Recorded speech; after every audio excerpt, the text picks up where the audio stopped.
Hello, my name is Jeff Kaufman, and I'm talking a bit about how I play chords for mandolin. So, in my previous videos, I've only talked about playing the low two strings, and you might wonder, like, why does the mandolin have all of these strings if we're only going to use the low ones? First, maybe it doesn't actually need all these strings, but this is the instrument I have, and this is what I've learned how to use. And almost all the time I really do just use the low two strings. But occasionally, I do want to use the high ones, and I'll use them for emphasis, but because I'm always playing so far up the neck, they're very high-pitched, and I'm generally nervous that, like, if I play them too much, I'll annoy people. Like, it gets really grating to have lots of high-frequency stuff all the time, so most of the time I stay low. Occasionally I add a little bit of high stuff for emphasis.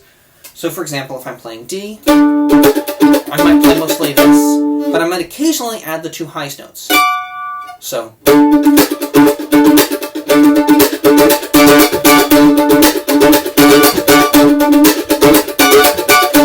I might add them for that. I could do it as part of a rhythmic pattern. I could add it as just a very occasionally, just like right when we're at a very energetic part, I might play the whole thing.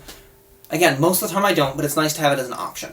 So let's just talk about what that looks like. So when I'm playing the chord shape that I've been doing as a single finger bar, my high two notes are,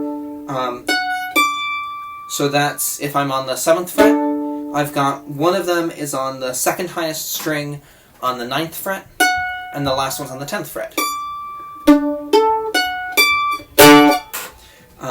If I do my other chord shape, I've got my lowest is on the 9th, and then the 7th, then I bar to the next 7th, and then my highest is again on the 9th. Okay, so, and if you do these full chord shapes, you can play stuff and it sounds like high and different. So like,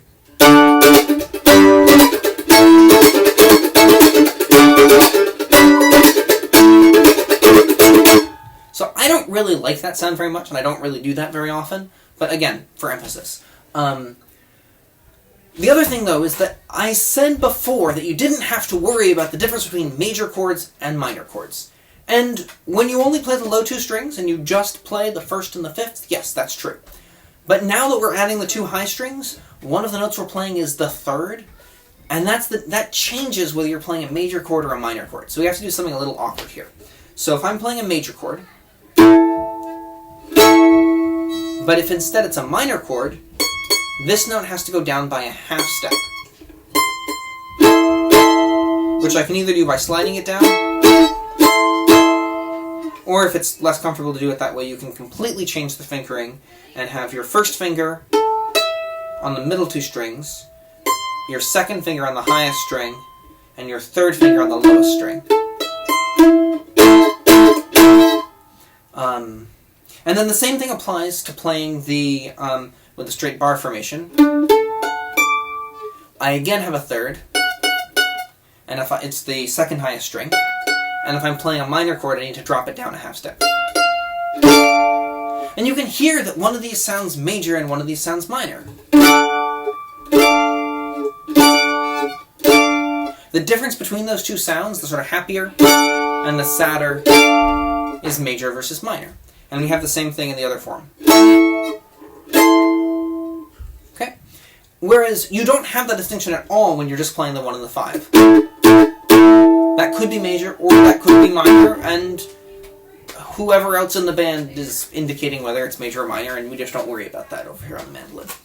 So, yeah. So anyway, so this is a thing. We can do it. Don't overdo it. It sounds kind of bad to have too much high stuff.